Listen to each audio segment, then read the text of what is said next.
Kakapapasok lamang na balita, uumpisahan na sa May 22 ng House Committee on Human Rights ang investigasyon sa umano'y extrajudicial killings sa anti-drug war ng administrasyon ni dating Pangulong Rodrigo Duterte.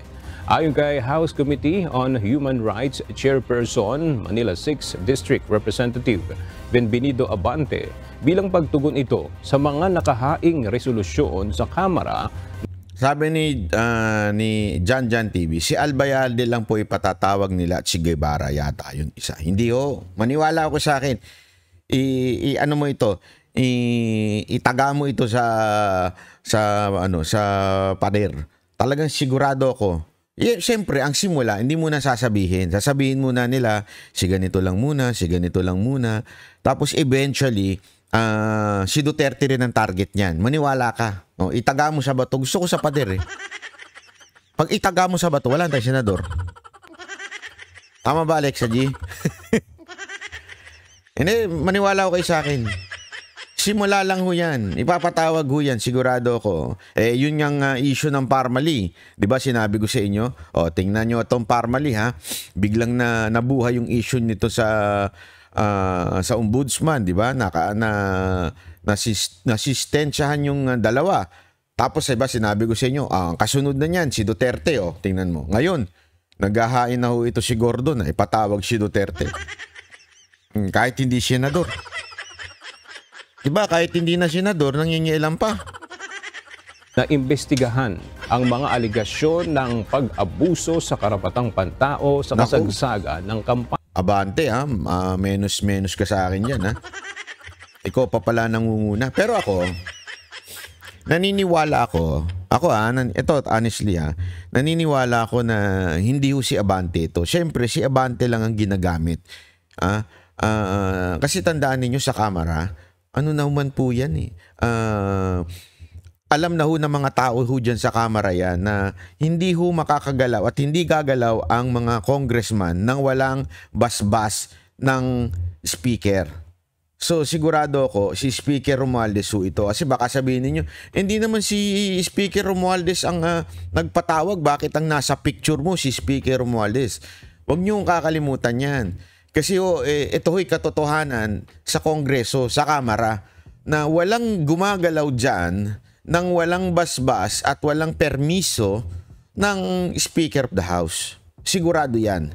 Kahit itanong mo siya kay sino mang congressman. Kaya nga tingnan mo, ibang-iba ang kalakaran sa Senado at kalakaran sa Kamara. Kaya eto, panigurado tayo, galing ito kay Romualdez.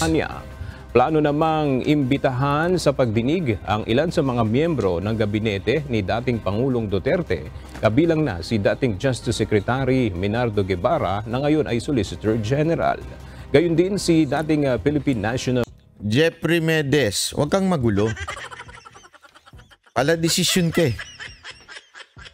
Ano masasabi mo sa mayor ng Bamban Tarlac? Ilang araw ka nang dinidiscuss yan eh. Alatang hindi ka ba nateros eh. Isa lang masasabi ko dyan. Single pa ba siya? Mamaya, pag-uusapan natin yan. Easy. Napapagalataan na meron kang ibang motibo dito eh. Obvious na obvious yung mga ganyang galawan mo. O, di ba? Police Chief Oscar Albayalde. Maging si dating Senador Antonio Trillanes binabalak ding imbitahan sa pagdinig. Kabilang ang dating mambabata sa naghain ng reklamo sa International Criminal Court o ICC kaugnay ng anti-drug war ng Administrasyong Duterte.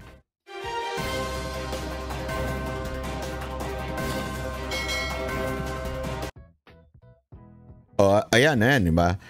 Baka sabihin ng iba dyan, bakit dinadamay ka agad si Romualdez? Maniwala ko kayo sa akin.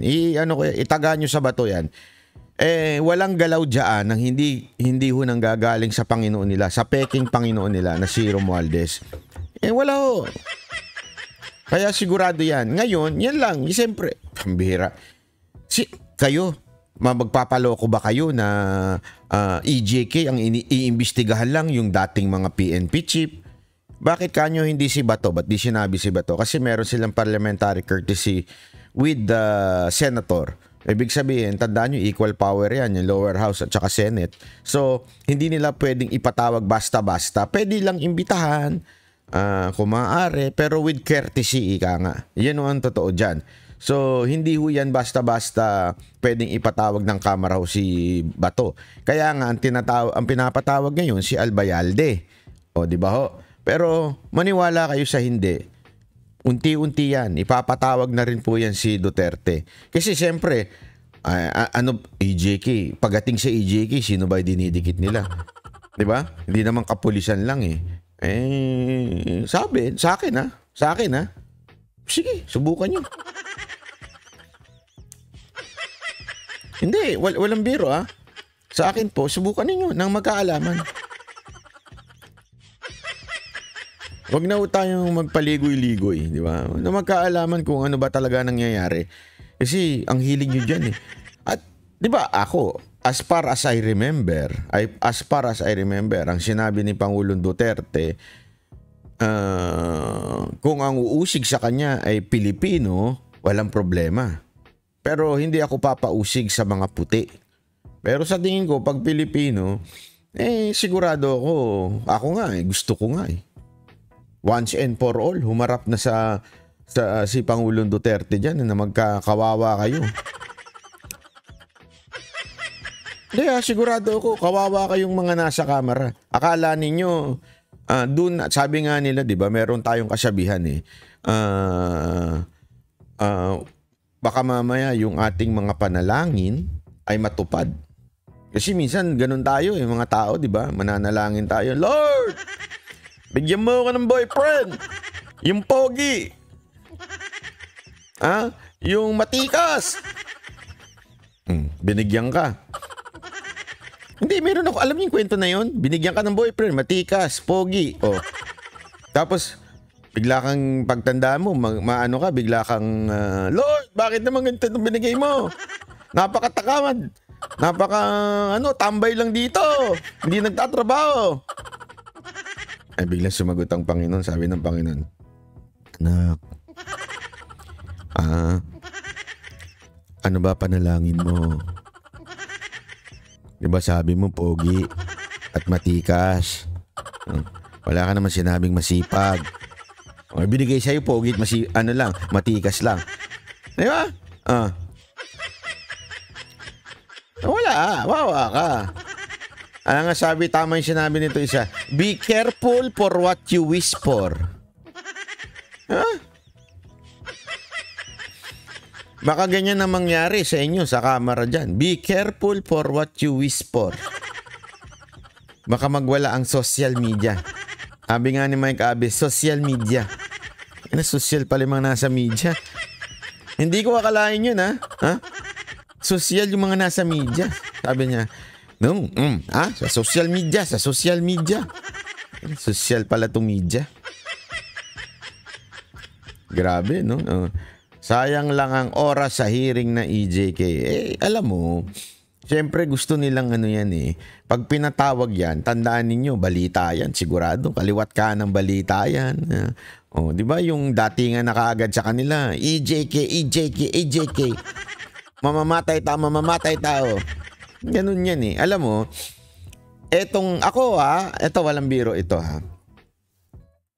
Ang talagang hinala ko, ang nangyayari dito sa gobyerno to, lahat ng mga pangyayari na to, kumpas to ni Tambi.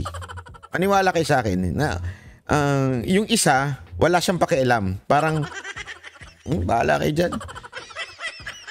Diskarte nyo na, bahala na kayo dyan. Yun yung isa sa tingin ko ha. Ito walang biro ito. Pero si Tambi talagang siya init na init yung puwet niya. Kailangan niyang mayurakan ang pagkatao ng mga Duterte. Alam mo, yan eh, ganito yan eh.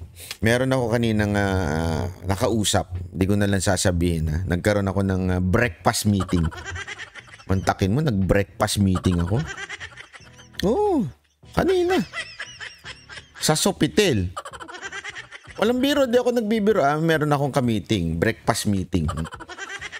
Tapos nagdiretso na ako na check-in. Hindi, biro lang. May ka-breakfast meeting ako, tinanong ko sa kanya, sabi na, ano sa tingin mo itong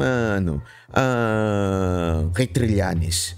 Itong mga kaso-kaso niyang pautot sa amin. Ano sa tingin mo? Sabi niya, tinatawanan niya, walang kumpas yan galing sa administrasyon. Sigurado ako. Kasi alam mo, eto si Trillanes, takti siya nitong tao na ito ha? Takte, alam mo yun po, takte. Hindi, totoo sabi. Sabi, etong tao na ito, si Trillanes, sanay ito sa warfare, search and destroy. Yan ang kanyang porte, di ba? Siya yung parang, di ba, kung matatandaan ninyo, siyang naging attack dog dati nila Pinoy, nila Marojas, di ba? Siya yung talagang dumidikdik sa mga Duterte noon nung during the election to, during the campaign ng 2016. Siya yung diba? Siya pa yung advertisement, siya pa yung lahat siya talaga Yun yung trabaho niya, to attack and attack. Alam mo, yan gawain talaga ng mga kandidato, diba? Na uma-attack, search and destroy nga ang tawag yan. Talagang hahanap yan ng butas, hahanap yan ng something, and he will destroy you. Okay? Alam nyo, ginagawa ko lahat ng politika yan na pumapasok ko sa pangangampanya.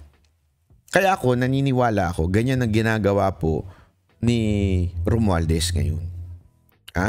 Hahanapan niya ng something ang mga Duterte and to destroy the name of Duterte. Kasi nga po, kitang-kita naman natin ang galawan natin. Ang dami nga ho nagre-report sa akin, nagpapadala ng picture.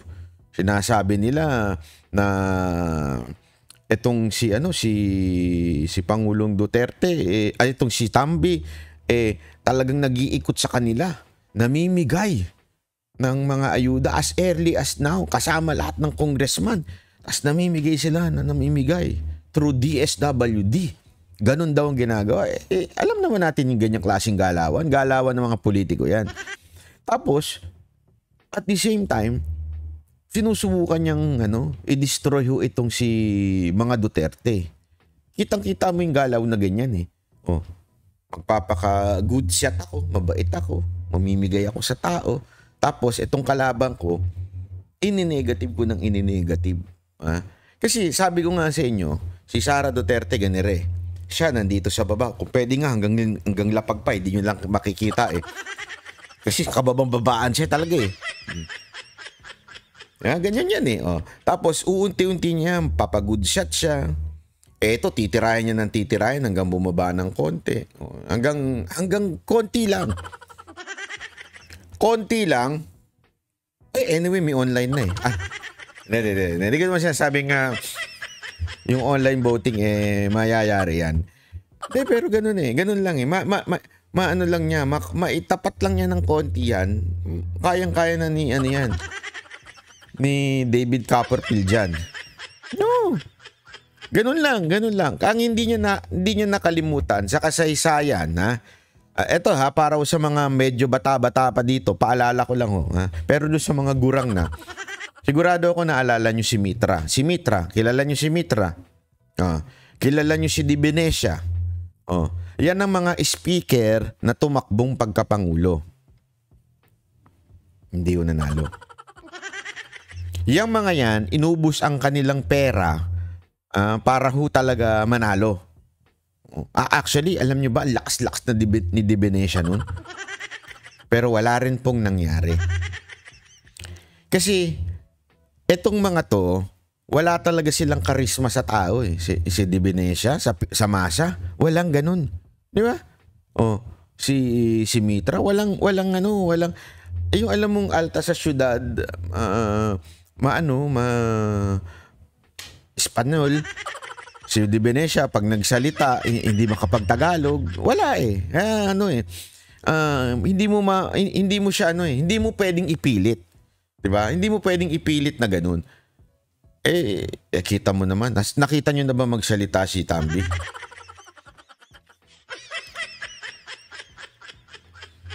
Si Tambi pag nagsalita, ewan ko, parang parang batang inagawan ng ice cream. Lagi na kaya. o mamimigay tayo ng ayuda sa inyo. Halatang halata eh. Diba?